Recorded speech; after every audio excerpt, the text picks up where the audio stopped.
The year 2020 brought a new challenge every day.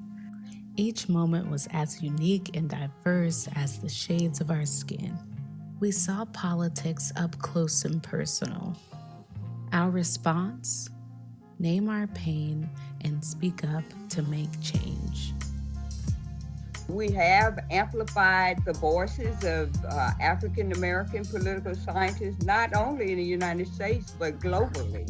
But the pressing issues of the day are issues that unfortunately seem not to go away. These issues keep re-emerging, resurfacing. White supremacy, racism, Islamophobia, neo-imperialism. I mean, these are big, broad words, but these are realities of our world right now. As a political scientist, I, like many others, watch the news, read social media, and often come away shocked and dismayed at our current political and social climate. You can't have a system that says what? For the people, by the people, and of the people, when you got a veto over the people. The protests are pretty much always effective. It's just that Black political leadership moved away from using protests. So this effective tool is used more rarely. All of these inequities are growing even more large, and these chasms are widening. It's almost disheartening sometimes just to see and know what was going on before, and that's exacerbated now in the world that we are in. I mean, we can talk specifically about inequality and wealth, but we should also talk about inequality in terms of being able to access food, being able to access sanitary shelter. These inequalities are persistent in the U.S. society and other societies at large. Another pressing issue, I would say, is economic relief. A lot of people in our communities are suffering due to the effects of this, unforeseen pandemic. I'm constantly trying to straddle that line of like, do I need to do this career as a diversity and inclusion consultant as a way to make money so that I can live a sustainable life, or should I just go all the way into the art that's really important to me, like this Black liberation work that I'm doing? 2020 was a year like no other. Pain, trauma, and unrest all across the diaspora. We longed for meaningful change and relief, then saw history as the first Black woman was elected to the United States vice presidency. We just came out of this election. So, of course, the 2020 election is definitely, as a political scientist, is definitely on your mind, because I say it's the election that won't go away. It's a continuation of the legacy of Black women and their political work, and Black women saying, okay, it's time, right? It's time that we have not just only a symbolic seat at the table, but a real seat at the table. To see a Black woman ascend to position of vice president, in a lot of ways it shows all the work that Black women have been doing, right?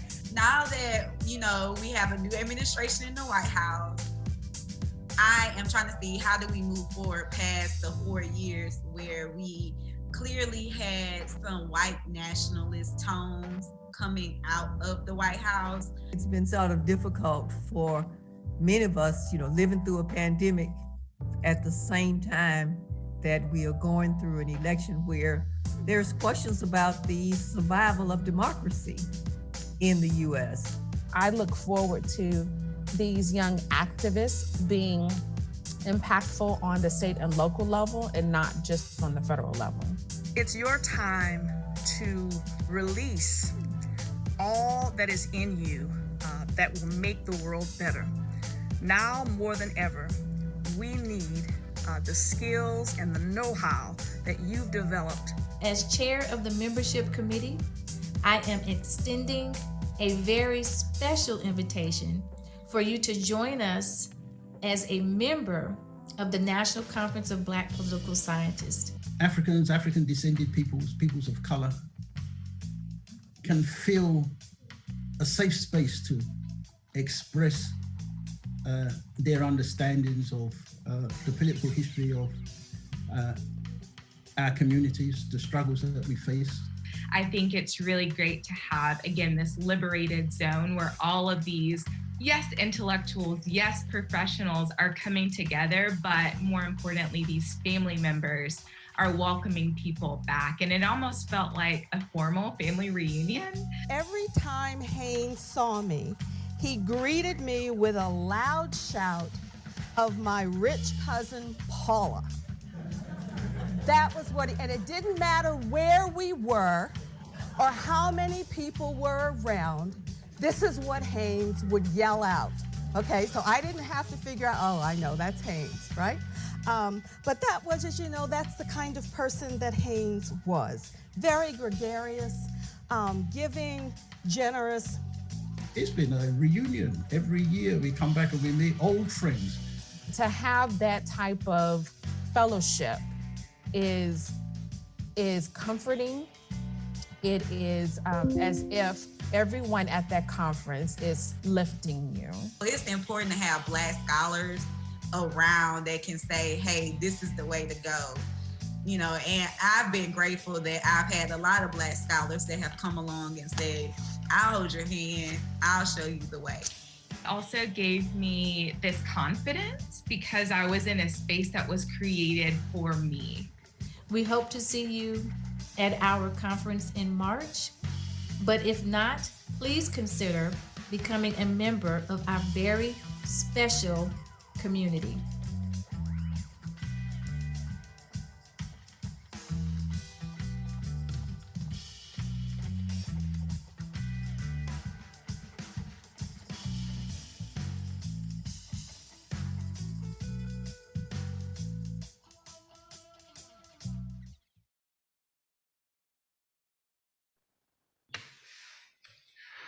Welcome, everyone. We're so glad you could join us today. As the program co-chairs, Cory Gooden, who you'll hear from in a second, myself, are really pleased to welcome you to our 2022 plenary. We are really honored to be able to use this time to have a showcase of the art and a virtual studio tour of the wonderful Dr. Imo Imeh, who provided the artwork for this conference, which is such a great conceptual and thematic fit with our theme of Black Visions at a Crossroads. So after a brief introduction from Cory, Dr. Imeh is going to take us through a number of his pieces. He will be literally guiding us through projects in his studio. Now, within that time, if you have questions, you can feel free to place those questions in the chat. And as he's moving from one section of his studio to another, we can throw those questions to him. They can be about the themes of his work, his process, the technical aspects of his work. We will also, once he concludes his tour and his discussion of his projects, have some set time for Q&A, so you get to interact with him directly. And so I should note, not only can you put your questions in the chat and then we can bring those to him throughout as he's kind of moving from one project to another, but I know Encode's folks aren't shy. So we also encourage you to unmute yourself and ask those questions directly.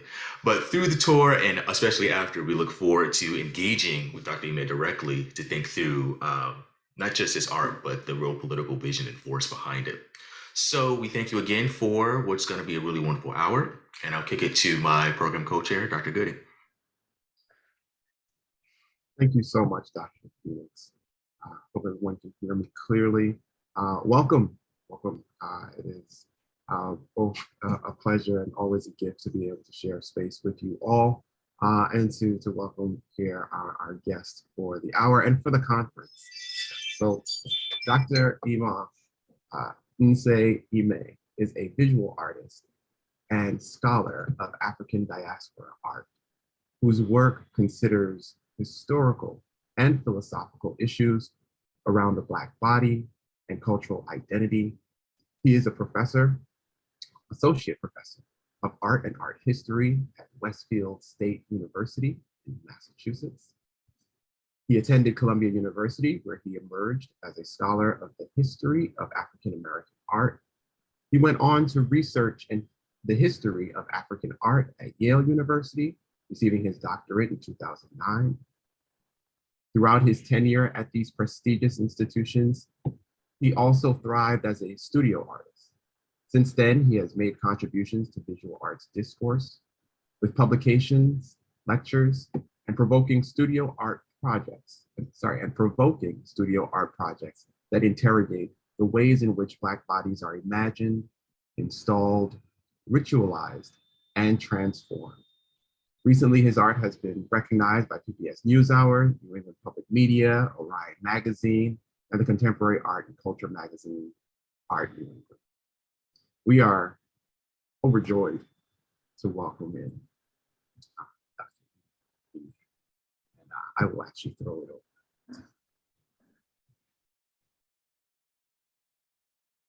Hello, everybody. Can you hear me clearly? Yes, we can. Can you hear me? Okay, just making sure. I'm also making sure that we have adjusted for low light. We have. Thank you so much for having me speak at this illustrious conference. I am a little overwhelmed to be asked to speak as a visual artist to a body of established and emerging scholars of political science. I don't take this lightly, and I hope you also understand how weighty it is for me to allow people into my studio space. It's always a weird thing, even virtually. So, and you know, I'm not the only one who's a little bit tired of Zoom meetings and faculty meetings via Zoom and whatnot. But I am grateful to the technology. It's really opened up a whole set of ways for me to share my current projects with the world. And so the pandemic year really emerged as one for me where I was creating a new body of work that was very, very near and dear to my heart, but also served as a time for me to be able to share that really internationally in a way that I could never have imagined. I'm grateful to the technology.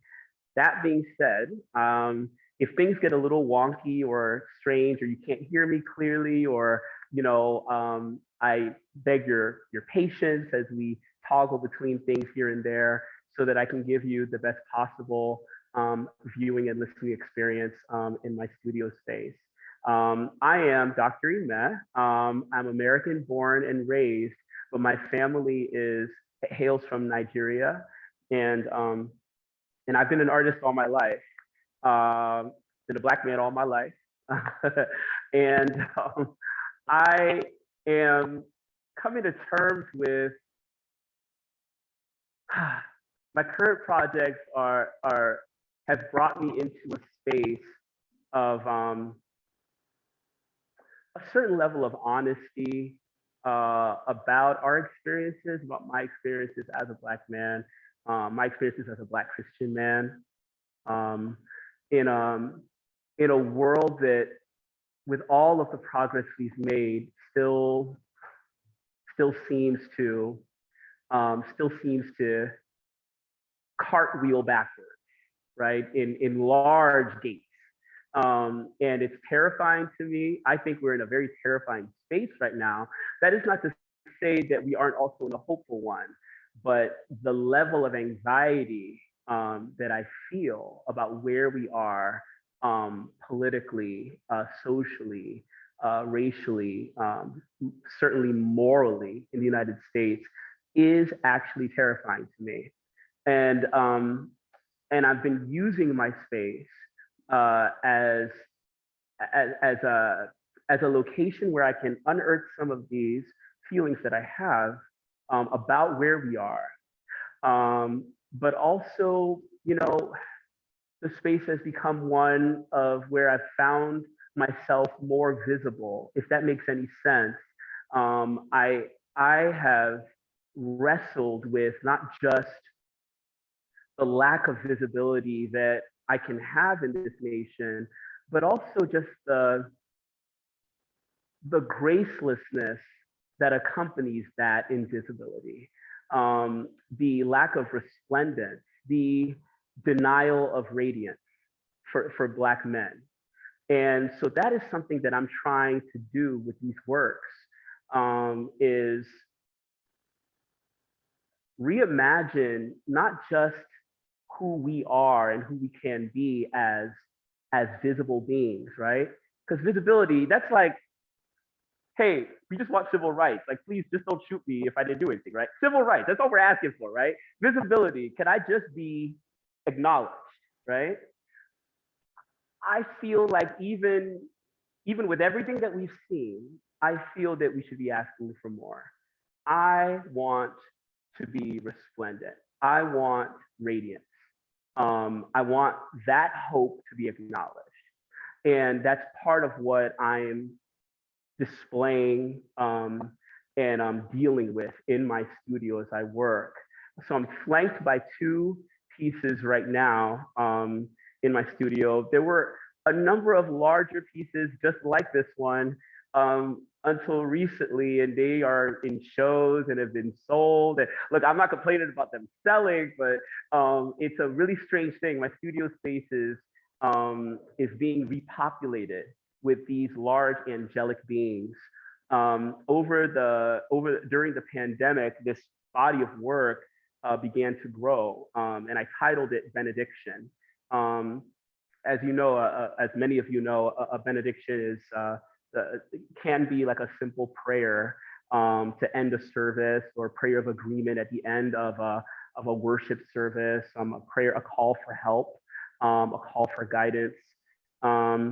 In the context of this space and Black figures and Black males in particular, benediction, this series is really a conversation about death and resurrection, a conversation about the inherent beauty that is in the trauma that we've experienced and that we continue to experience, and the cyclical nature that Black men and Black boys seem to fall into of loss and renewal. And I'm hoping that the project, at some point, if I can get all these works together, will exhibit, as one unit. And that's my hope.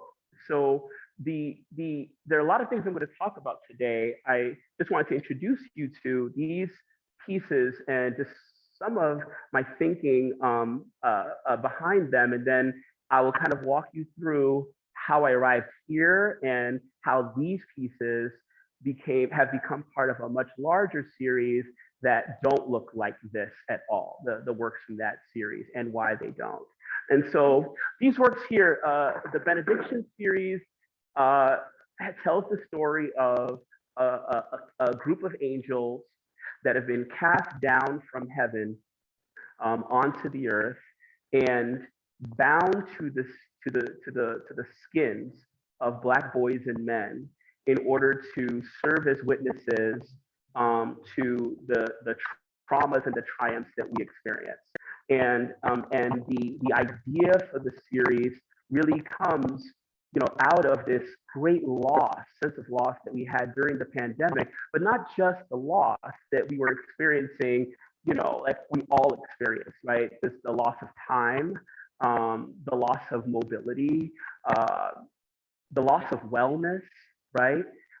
We watched our family members die. If you're like me and you have family that's overseas, you heard of people dying and you knew there was nothing you could do. If you're like me and you had friends who had other kinds of ailments, you learned that they died, you knew they were dying, but you couldn't go to the hospital to hug them. And so this space has become one of commemoration and memorial, right? But I was also interested in having a conversation about what Black people in particular, the kind of losses we were facing during the pandemic. And that had everything to do with the things we were already experiencing, right? Highlighted for the world to see. I was sort of mesmerized and horrified at how some of the things we experienced became clickbait, right? you can't really talk about the pandemic without talking about the online experience of the pandemic and how we were all glued to our various mobile devices, and how Ahmaud Arbery's death really was one of the first, there were many, one of the first kind of like gunshots that really rocked all of us. I remember we were outside running and just like he was, and we were, you know, it was just a strange time, and then so much more was to come. And what I've been trying to explain to white folks in my institutions, why I'm not participating heavily in Black History Month anymore, why I'm not going to your meetings, why I won't be your Black face, is what we suffered over the pandemic. And the fact that to some degree, I was prayerful that the window of the pandemic would stay open enough, because at the very least, there was a magnifying glass on the Black folks. And as we heard rollout of vaccines and other things like that, I was like, I know this sounds bad, I know people are dying, but as long as we're all arrested in this state, the world is kind of seeing what we've been trying to tell them about our sorrows, right? And I remember panicking when I learned that there was a vaccine that was on its way, because the window of time to really have a conversation with white folks immediately started to close. And that rocked me. And so I started painting these angels, because there was this sense of desperation that I had as a Black man, as a Black Christian man, that white folks around us and well-meaning white folks around us and other people really weren't going to do anything more than have conversations about the things that we were saying. And so the angels had to be large. They had to be massive. They had to show the possibility of who we are as Black men, right? But they also needed to be vulnerable, and they needed to be translucent, and they needed to show our vulnerabilities as human beings. And that's how this body of work started coming along. This piece here is titled Benediction. This is the title piece of the series. And in it, there's this massive angel that, oh, if you can actually bring this, if you could put me on the magnifier right now, I'll share what it is. Thank you. I didn't expect to get this emotional talking about this today, but it's very hard to have this conversation without being so. In this work, there's this larger than life angelic being who is holding a baby oak tree, a seedling. I don't know if you've ever seen a picture of an oak tree as a seedling. I hadn't until I made this piece. Oak trees come out of the ground as seedlings, already mimicking what they're gonna look like. They are straight up, they're not like cute little curly, seedlings. They are like, nope, I'm gonna be a tree. I'm gonna be a big old tree, right? And so here is the baby oak tree whose roots are much larger than they should be, as a predictor, as an indicator of how large this tree is actually going to be. And in this case, the angel is praying over and protecting and guarding this baby oak that is already behaving like a full-grown oak, realizing what it can be, but also realizing all of the dangers that it can face in the process of getting there. And in this way, the Benediction series offers this conversation about Black life in symbolism and in metaphor. You can spotlight me back on now. I wanted to very briefly share with you a little bit of how I've gotten here, and then I'll show some of my other current projects right now, and I'll show you other portions of the studio, if you can bear with me. And certainly, if you have questions, start writing them now, and Dr. Gooding will begin to field them. Let me share this. Thanks for your patience, everybody.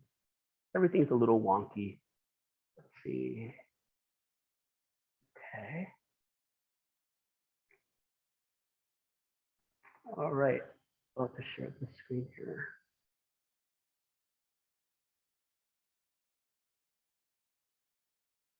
There we are.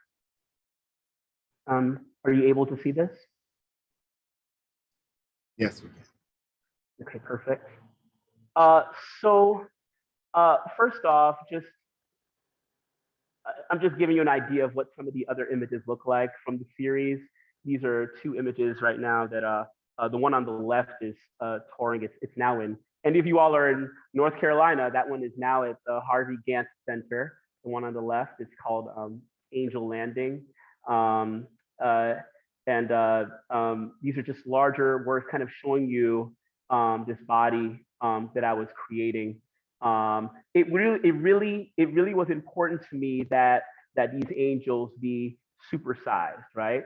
To really show, to showcase Black men as deserving, not just of visibility, but as deserving of monumentality. So like that oak tree that angel is holding, this is a conversation of our capacity, not to be big in size necessarily, but to be mind-bending and shape-shifting as spiritual beings. But before this series here, a few years back, I teach art history and art. I was doing some research for my African American art class, and I wanted to change things up. And I stumbled upon this interesting book titled 10 Little Nigger Girls, written by a British author, Nora Case. And the book itself is a play off of a minstrel song about 10 little Indians. You probably have heard it, 1 little, 2 little, 3 little Indians. There have been many variations of this. Those of you who have children, maybe you have seen the book, 10 Little Monkeys. There are so many variations that still exist of this very, very, very racist minstrel song, then children's book titled 10 Little Niggers. 10 Little Nigger Girls turns Black girls into caricatures, and they get eliminated from this counting story. And the book was published in 1906 and became a big hit in the United States as well. I wanted to rethink all of the images I saw there and the text. And so I reimagined these girls as real Black girls in today's society, contemporary Black girls who are dealing with real issues, okay, that are near to our community. And I used I limited my palette to Black and white, because I think you can tell a very haunting story in Black and white.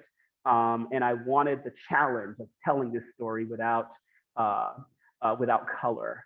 You see musical scores in some of these because I wanted to make an allusion to the original musical score of 10 Little Indians, and all the other minstrel scores that existed in the 1800s that kind of took Black life and trivialized it for the minstrel, for the sake of the minstrel show.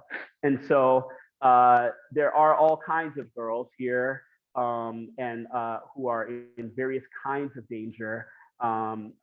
Suicide Girl. I used here the theme of Perseus looking for the Gorgon, Medusa. I replaced Perseus with the Black girl, but the Black girl, in looking for the Gorgon, only finds herself. She is the monster that needs to be defeated. And so she appears in two instances. One where she's alive as Perseus, the other where she's dead as Medusa. And so trying to find ways to have this conversation and take something that was meant to be trivial and bring it to life for who we are. And the selfie girl, This is one of my favorite images in here, but I'm jumping around a little. There's this project that I worked on at my university titled 17 Years Boy, Images, Sounds, and Words Inspired by the Life and Death of a Young Black Boy. And this project was created in the idea for it came up in 2017 after a bunch of racist incidents broke out on my campus. Those of you who are college professors remember what happened after Trump was elected. It isn't that racism didn't exist. It's that there was something about the temperature in the air that allowed this to grow like a weed in ways we hadn't seen, right? And so there was a spike in racist incidents across college campuses in 2017. And we saw rape threats against Black girls. We saw bomb threats put on Black girls' dorm. Black girls in particular were being attacked during this time. Brown and Black girls were being attacked at my school with words and all kinds of things. And so I decided to answer what I saw with art and with history. And so I looked into the life of Trayvon Martin, who had died 6 years prior. And people were very confused by this. They're like, what does this have to do with what's happening now? And I said, it has everything to do with what's happening now. And so we talked about Trayvon Martin, and we did it in a big auditorium in the school. They allowed me space for a whole week to develop this painting, a live painting. It was scheduled. People would come in and watch me work. And in the room was an exhibit where the boys of so many, the pictures of so many other boys, 17 other boys who had died similarly from 1915 through 2018, I believe, 2017, sorry. Their pictures were up on the walls. And so students were able to come in and write and reflect. It was a very quiet space. The only thing you could hear were the sounds of the Zimmerman trial in the background. And it was weird. It felt like you were transported back 6 years, where you're listening to the way they're turning Trayvon Martin into the monster, right? In courtroom, he becomes the monster, even though he was the one that was killed, right? And so in the middle of all of this, there was this strange portrait that I made of him where he's wearing a crown of cicadas, an indication that he was destined in this case to die at 17, right? The cicada insect emerges from the ground after 17 years. And there was all kinds of symbolism in it.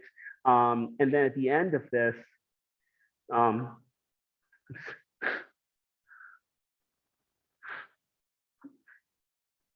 sorry.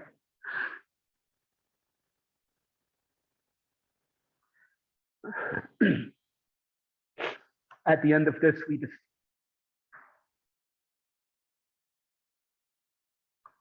I destroyed the painting. Nobody knew that was going to happen, but it had to happen at the 17th hour. And it was in front of a crowd, and it was a hard day. But it gave us a chance to talk about some of these things. And there was music. It was a choir sang, and we commemorated him in a way that he wasn't in the public eye. And so what came from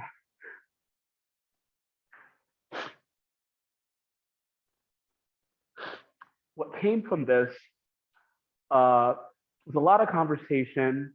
I was very aware of myself as the Black male spectacle in the middle of all of this is white school. I was aware of that. And I was okay with that.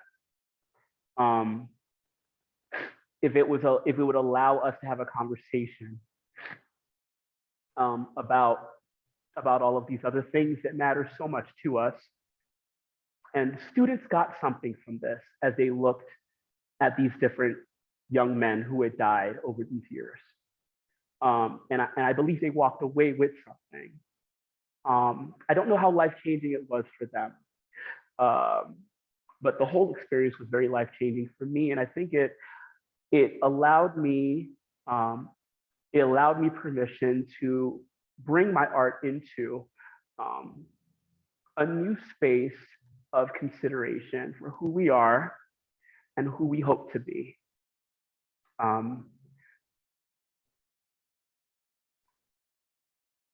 Eugene Williams from 1919, I believe he's the one that was killed. I believe it was in Chicago.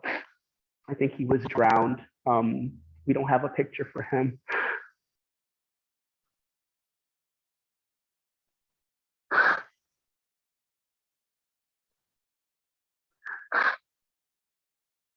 I'm sorry.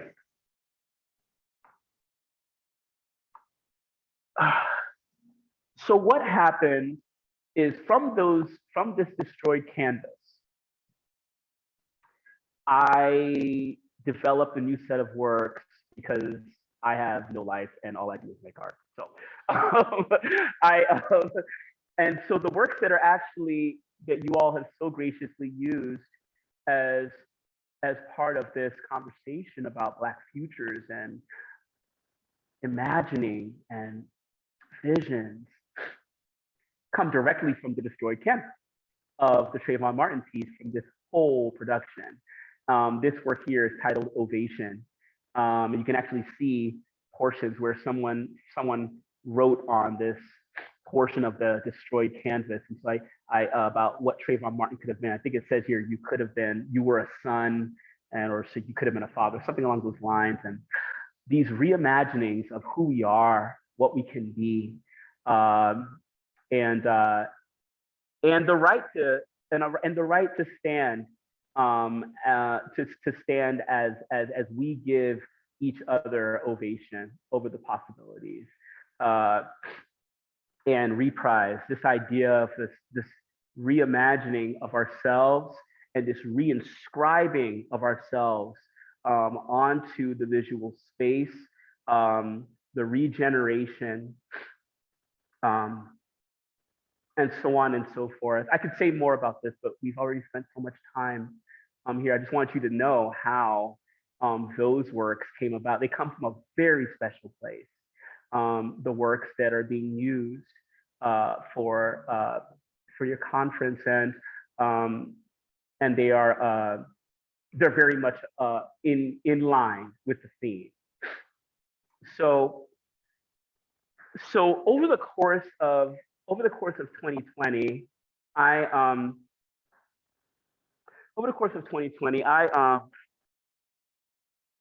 was making these angels in hopes that I could have kind of find myself in the middle of the fray and the loss. And here's one. This one's titled "Feeding the Veins of the Earth," Grounded Angel. It came with a whole poem. I got into a lot more writing with some of these, and but what ended up happening as well over the course of 2020 is I'm making these big angelic figures and whatnot. I am taking note of the political atmosphere.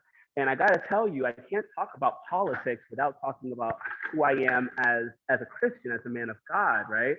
And so I'm taking note that our politics, people are saying the quiet parts out loud. People in my church, a predominantly white church at that time, are really kind of flying with this Trumpist rhetoric, and I realized that I needed to address what I was seeing as well, right? Just politically, especially after January 6th. And January 6th offered this strange moment for me where, not just for me, but for all of us, where understand, I'm looking at the stuff that happened January 6th because we can have the conversation. We've all had many conversations about what we saw January 6th. Some of us believe it was more significant than it really was. Than others is what I'm trying to say. I think it was a really, really big deal. The only way to describe it is like art constipation. after January 6th. I was there, I came to my studio and I was trying to work on my angels and I couldn't. And I was like, I'm gonna have to do something about January 6th. There was too much there. There was too much there. We saw it all happen right in front of us, right? And it was color coordinated. It was color coded. It looked like a giant Trump rally, right? Now, I think Trump rallies are really Sarah Palin rallies 2.0. I remember Sarah Palin rallies. Black cameramen were being attacked. I remember that. I remember at that time, like, yo, they're bringing nukes and stuff. Like, this is Sarah Palin rally. Sarah Palin was Trump 1 in our era. There've been many Trumps, okay? Sarah Palin was Trump 1 because of the allowance. There was something that was already there, right? And so there was something about this moment where I was like, yo, everything we've ever talked about, it's right here. Every book you've ever read, every article, I'm like, oh my gosh, white folks, are you watching? This is you, right? And so I was fascinated with the images. I just couldn't get past some of these images. And I knew that I had to do something. Look at them, hand on hip. There is a level of confidence with which this was done. And then this fusion of Christianity, whatever that is, right? That's not, who built that cross? Did it come off a building? Somebody brought that here and hoisted it up, right? I was fascinated with what I saw. The historian in me, the artist in me was like, Negro, you gotta do, this is free research. Like, they did the research for you. All you gotta do is just snatch it up, you know? And so I did. I decided to have a conversation about what I was seeing. What I didn't know was that the angels I'm working on would also end up becoming part of this conversation. And I was interested in this image of Christ that we've seen so often. So, oh, that's not what I wanted. Yeah, that's what I wanted to do. So I'm going to end the show, and you can put me back on the main line. Sounds so I don't know. Sounded funny. Stop share. Can you still hear me clearly and everything? God, it would be awful if everything I just said wasn't heard. Okay, good. So that would just be terrible. It's like, yo, if I just came back and it was just a blank screen, like I'm just talking to myself this whole time, like that would have been. Anyway, so this is how we arrive at these images. These images that I'm working on, they look clearly very, very different from the other ones. We'll talk a little bit more about them, but they had to be large scale. And once again, I decided to go with the black and white motif. I was going to use color a little bit, and I started using color on one of them. I'm just not sure the degree to which I will continue using it. But I wanted to talk about the things I saw, and then what ended up happening was it became a conversation as well about the history of the Capitol building. And I don't know if you can discuss what we saw at the Capitol that day without also having a conversation just about American history in general, right? The Capitol building, the original portions of the Capitol building built by slave labor, right? And so in my mind, that space is a black space. Literally, we say it cliche, like my blood, sweat, and tears went into this cake. That's not true. People's blood, sweat, and tears went into the Capitol building, right? People that look like us.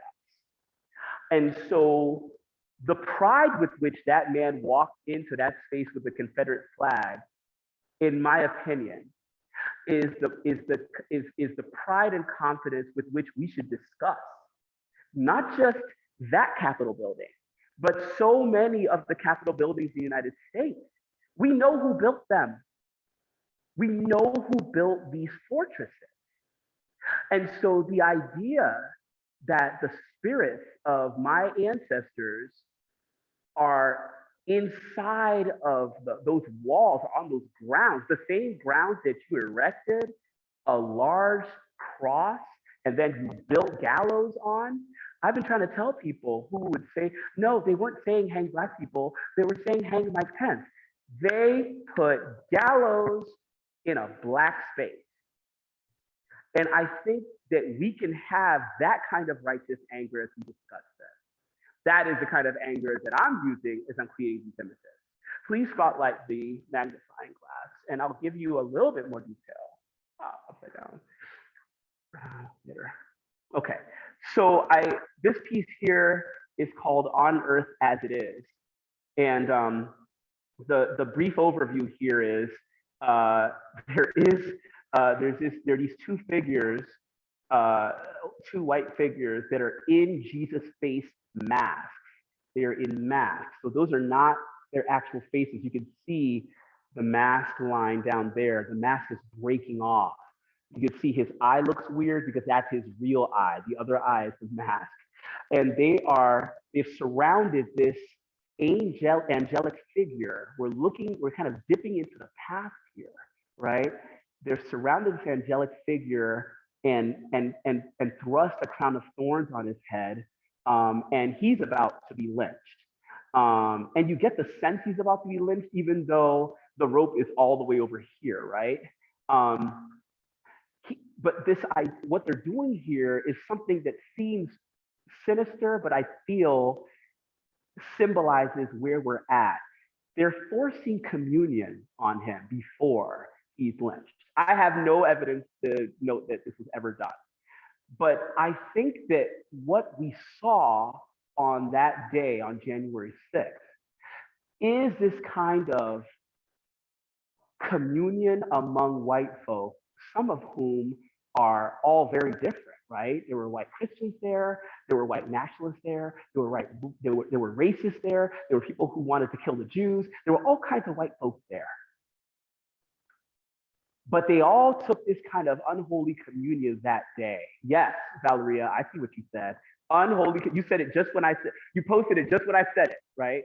An unholy communion that day. And I feel like they've been trying to get us to partake of this in agreement with them for quite some time.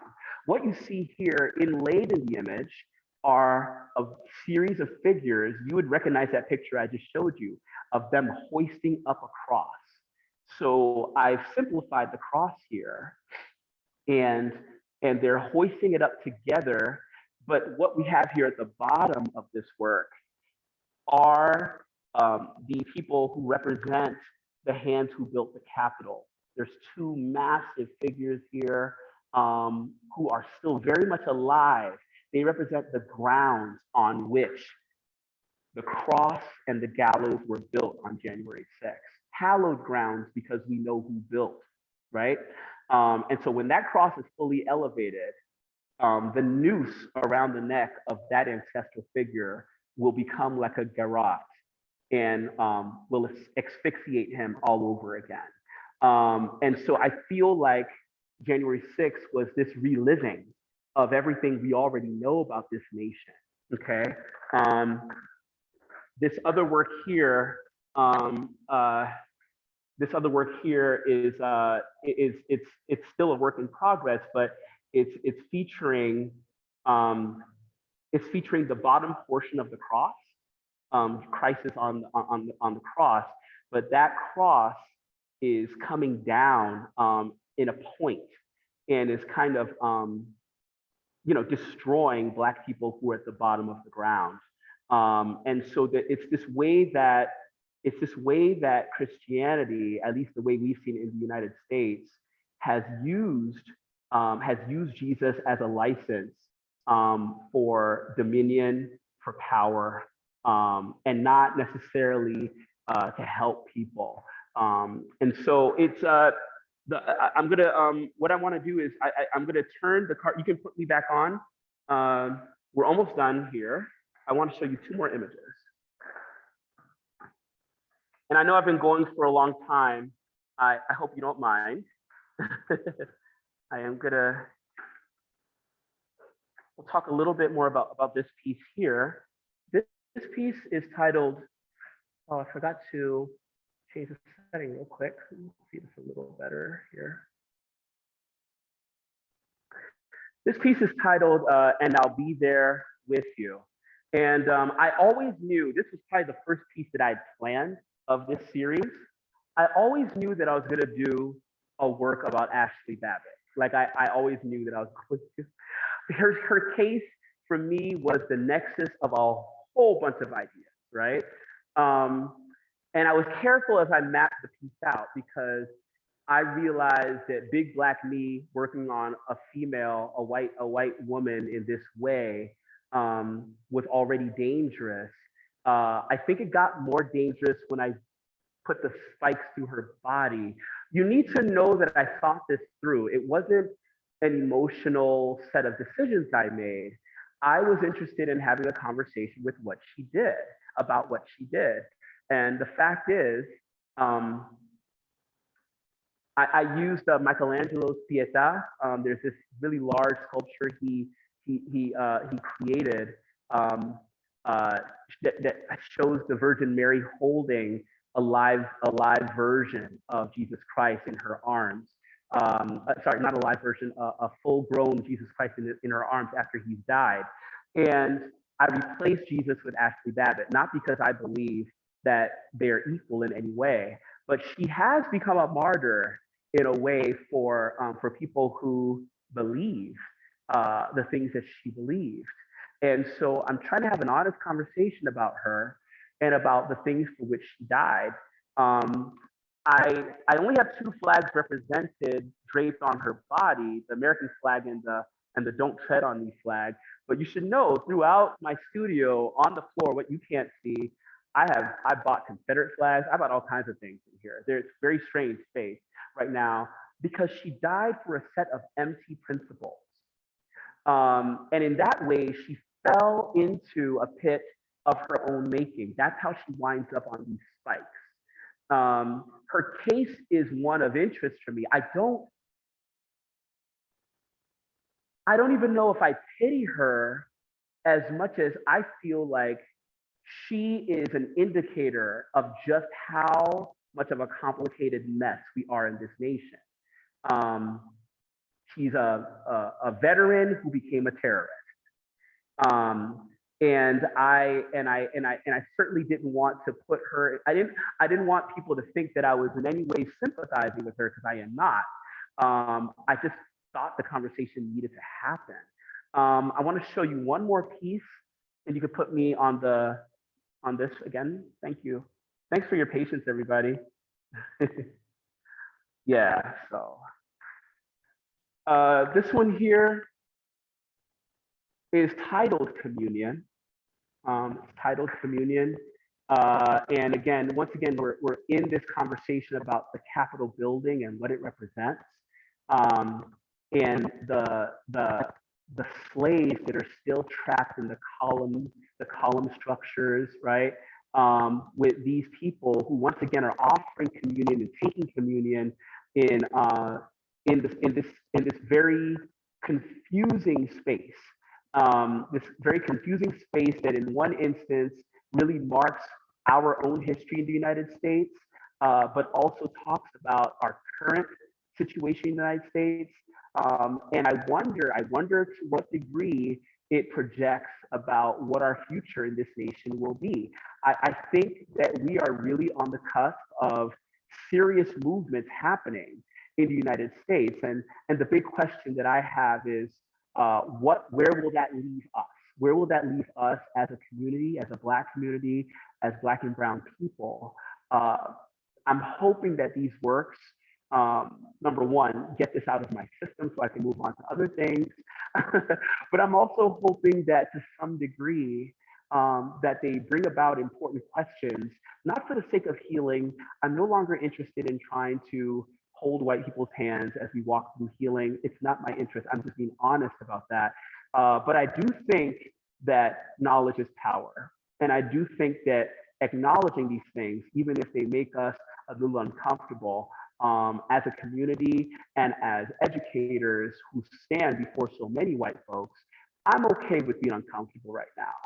I think that the church as well needs to be a lot more uncomfortable with where it currently is and some of its policies.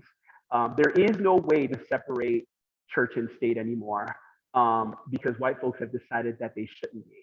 I don't know if they ever were separated. They haven't been for us. And as a Black man who's a Christian, I'm becoming increasingly aware of the fact that I can't divorce who I am from politics, and that I can't be quiet about these things. So I'm using my art as a way to have these conversations. I'm going to bring us back into the other room, and you can put me back on the other one, and as I move, and I will start taking whatever questions you may have.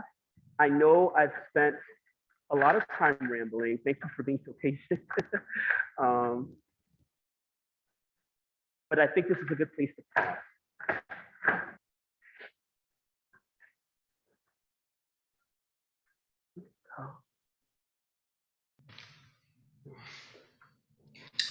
So I will just say thank you.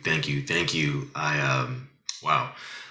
I'm at a bit of a loss of words. So I'll just say this. I've been screenshotting the chat because there was so much that was generative, that was, I think, evocative, that I think I want you to see, to know how impactful not only your art has been, but you taking us on the journey of it has been. But separate from that, I'll get that to you a bit later. Folks that are here that have been just transfixed in this few minutes that we have, feel free to raise any questions to Dr. Imeh about this literal breathtaking, not just content, but process. As the chat is populating, I would like to ask, if you don't mind, if you could share a little bit about why you entitled the Ashley Babbitt painting the way that you did, because oh yeah. Oh right, there's so many things. The Ashley Babbitt work is titled "And I'll Be There With You." The work with her, I can show you a picture of it. Maybe it's easier to upload that. But in Michelangelo's Pietà, the Virgin Mary is holding up her son. Now that never happened, obviously. He wasn't holding him as a full-grown man. It's just it's an imaginary image, right? But she's holding him up, these large, massive hands of the Virgin Mary holding him up. And as I saw Ashley Babbitt, that very grainy video of her bleeding out on the floor after that gunshot, and there were people that scattered at first, right? Some people came back for her. She died alone. She died alone in her thoughts for nothing. And this happened not long after Donald John Trump promised these people who he had whipped up into his own battering ram that he was going to march to the Capitol with them, that he said, "And I'll be there with you." And I never, when I heard portions of that speech, I'm like, he lies so easily. But because the line itself sounds biblical. If you didn't know, it sounds wonderful. It's a lovely phrase. I'm going to be there with you. I'll be there with you. I'll be there. I'll do this with you, right? But to know that she and so many others who have believed these lies have had their own lives completely demolished, destroyed, it's very sad. It's scary. Whether or not you care about her, the reason you should care about the use of this kind of language, this kind of rhetoric, is that there are many, many, many, many, many people who sit in churches who ascribe a certain kind of lordship to Donald Trump, and to other leaders who echo this Christianese, right? And so it is a very dangerous space that we're in because people will die for religion. People will die for what they believe in when it comes to religion and faith. And I don't think we're in a safer place now than we were a year ago when this happened. I think that people have dug their heels in more, but that's how we arrived at the title for that work. And I'll be there with you. I never want it to be forgotten how easily that lie was told and how easily people believed it. Dr. Sinclair Chapman, I see you have a question. Go for it. Yeah, thank you. This is stunning. I can't think of other words right now. But I think I had one comment and two questions. We're academics, so you understand. The comment is that I really think that your take on Christianity is piercing, right? And so I'm looking forward to maybe seeing some the angels, the other pieces, right? That really mix kind of I don't know, a dangerous, volatile. I don't have enough words of white Christianity or evangelical Christianity in American politics. I would love to see it in a church or a space that is like a place of worship, like is it Chappaqua or whatever in New York? Like I would love to see it in a space where there's music and there's a way that people evoke Christianity, but they need to see this version of how we see them, right? And so I love it. I find it to be, I don't know. Even you even had the bread. This, eat of this and drink. And so I was anyway. So that's my comment. But, Thank you. No, I love the idea of it, and you're inspiring me because it's scary. It's because it slow down, Imo. Okay. People treat you've been part of a cult when you step away and you ask a question. You say, "Answer me this," and they say, "No, you're just supposed to believe. That's it. You're not supposed to ask questions." I'm not. My mom and my dad didn't raise an idiot, So I'm a believer, but I'm not stupid. I'm going to ask some questions here. And so when you start asking white folks in white circles, when you're the lone Negro, they put you on the website so that it shows diversity, and then you start asking questions like, there's this young man, Trayvon Martin, who was killed, and I get you didn't talk about his death, but I know everyone's talking about the trial. Why haven't you mentioned this on pulpit? And they're like, "Oh, we don't." We start asking this. We don't know. Let's not talk about that. It's not. That has nothing to do with the Bible. It has everything to do. We need. It's piercing. We need to talk about this. This is why we're here. This is why I'm a Christian. The Lord came to save the downtrodden.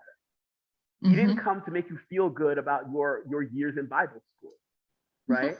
And so there has to be a way that these conversations are brought to the church.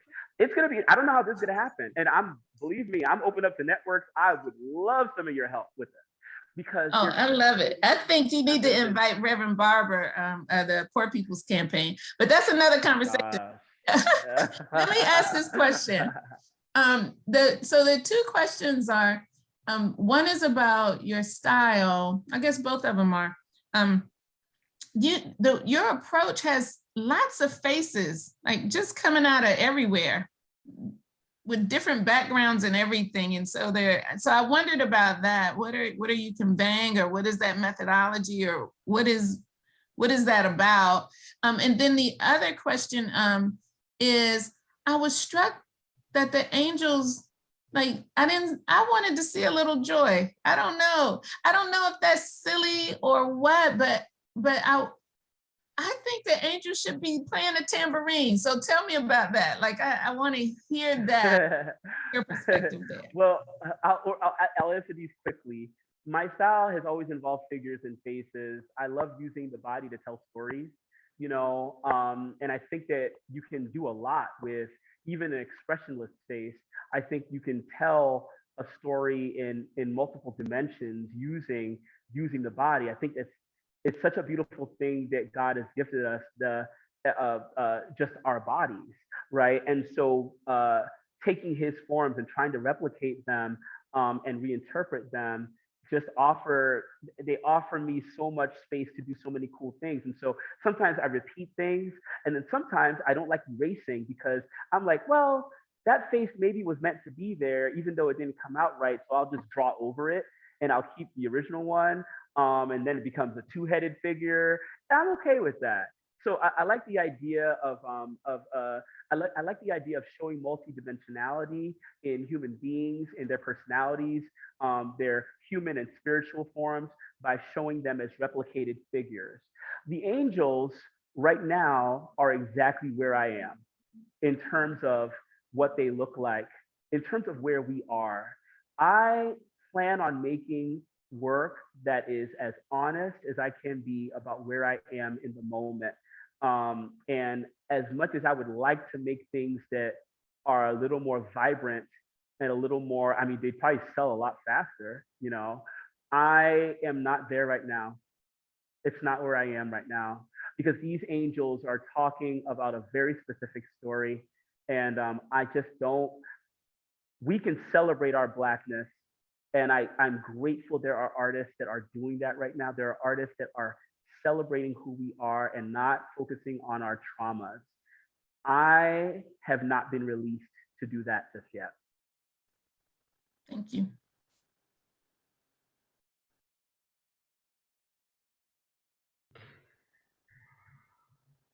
I know that we are past time. I know we could all stay here another hour or two. We're past time. I spoke so long. No, I mean, look, that's what I mean. This was supposed to be interactive. I failed. No, this actually was.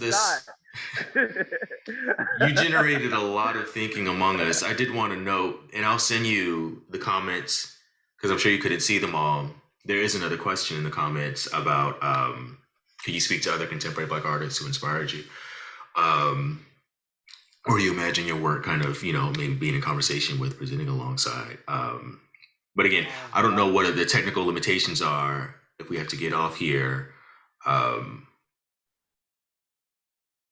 yeah, I don't know if you want to speak to that while we get kicked off. Go ahead, someone was saying. I think we can go for 5 minutes. Advanced net, I hope that is okay. Yes, I believe so. I'll check with my team. Awesome. So yeah, I'm a big fan of Kara Walker's art. I'm a big fan of Titus Kafar's art. There's so many artists. In the 20th century, Charles White is a really, really big motivator of my work. And Charles White, John Biggers. Charles White, his figures are so weighty, they're so heavy, and you get the sense that the charcoal and the charcoal is alive, like still, you know, when you look at his drawings. And so Charles White has been in the forefront of my mind since I was in high school and in college. And so those are some of the people that I care about. There was another question you asked.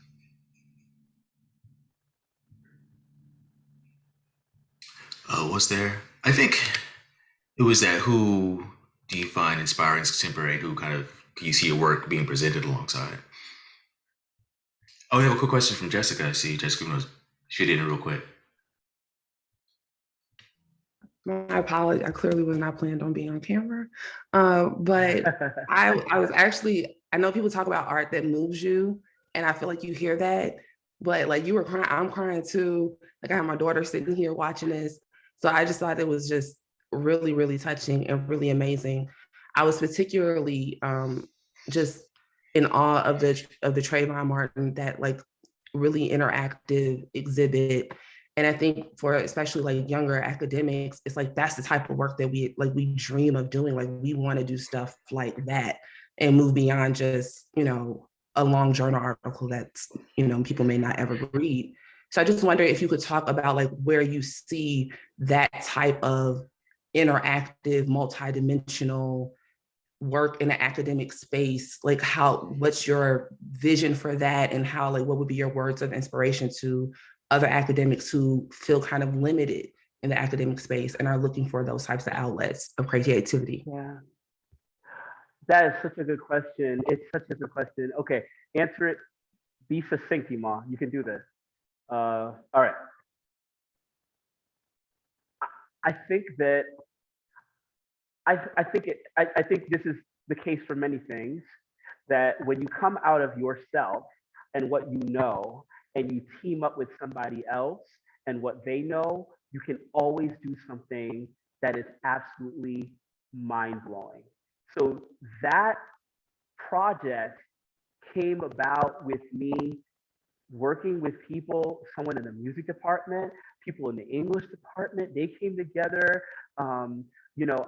People in the audio visual, they came and they're like, hey, we know how we could spotlight that canvas so it's perfect. We know how to do this, and I didn't know how to do all these things. I just knew the idea. I had the idea, and that's how it came together. It came together. It was a silly idea in my mind. I was like, well, we'll see how this goes.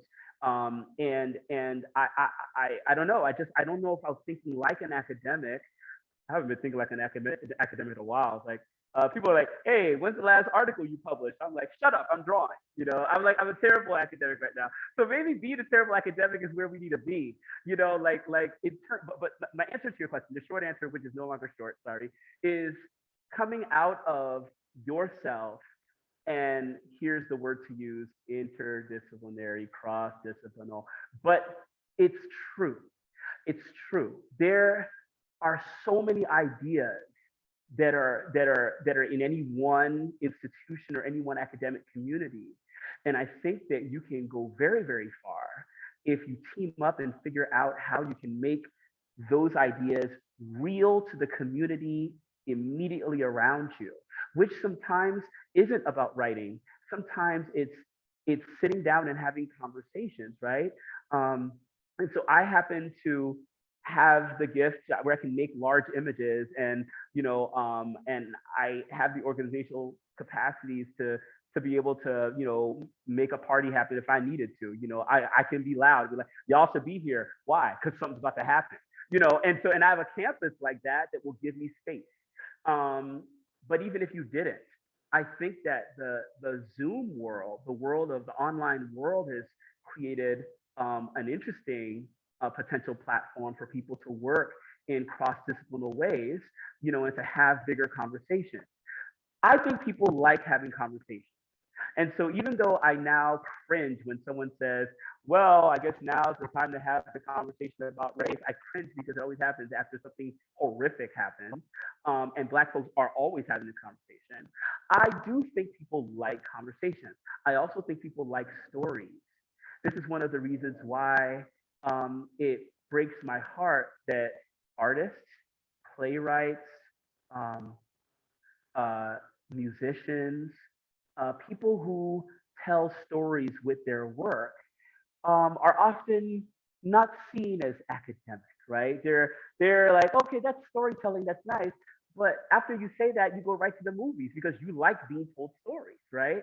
And so I think finding ways to use your gifts as an academic to forging those gifts with the imaginations of storytellers, God, like I'm already thinking about what could happen, when Dr. Gooding, he doesn't know yet, I'm planning his life out for him. When Dr. Gooding and I, get together and he's written some kind of journal article and I'm like, yo, do you know I can illustrate that? Like I can make that digestible to people who would not understand the large words he used a large word with me today. So like there are these ways that we can do it, right?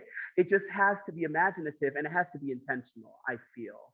And so I don't know if that's a good answer, but that's really the honest answer. And the sad part is we get into these work cycles and they're forced on us, right? If you're at a research institution, it's publish or perish.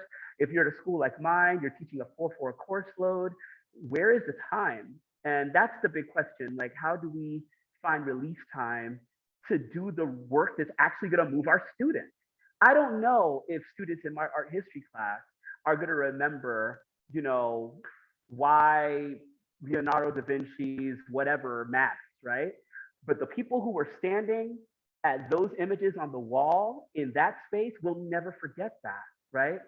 And I think that's the experience we should be going for with our students within the realm of pedagogy. Thank you so much, so much.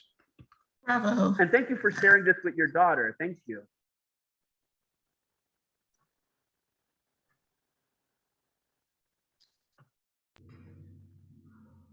So I am fairly certain we definitely have to leave now, but I'm going to download the chat. There should be a way to download it. just in case there's I've taken screenshots constantly, so I'll compile them so you can see everything. Click on the three dots on the right. If you click on the three save chat to the smiley face. Perfect. Yeah. Okay, there we go. So, Really quickly, are we able to share if we took a screenshot of the works in progress? I just want to be respectful. Are we able to share those? Okay. Oh, and I'll give you all of my you can take a screenshot. I'll send y'all right to my Instagram. I'm sorry, shameless plug, y'all. I know this is really unacademic of me, but I'm gonna well, It's here's the better appropriate. word. It's just a way to follow my project.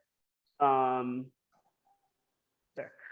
It's just an easy way to follow my projects. I try to respond as much as I can, but you definitely get to see the works that they develop. And anybody who's local or nearby, I want to have some kind of open studio event, probably in the coming months. And that should be nice. I want to make it really nice. You know, like I want to have food and stuff. I don't know if COVID's done with us yet, but maybe in the fall, you know, I want to do something really special. And my studio is in Western Massachusetts, so I'm inviting you guys.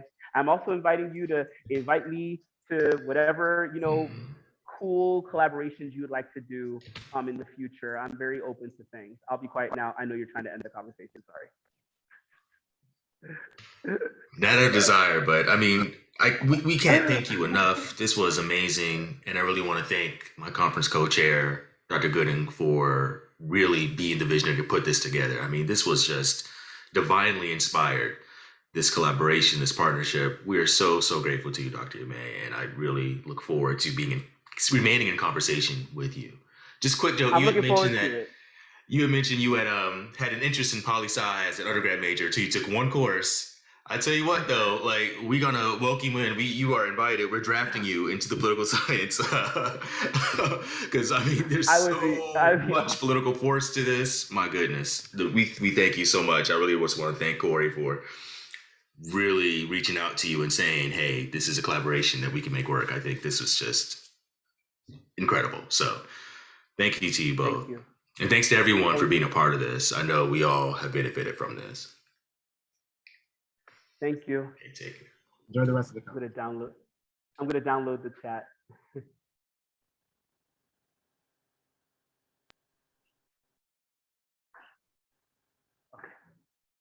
Got it.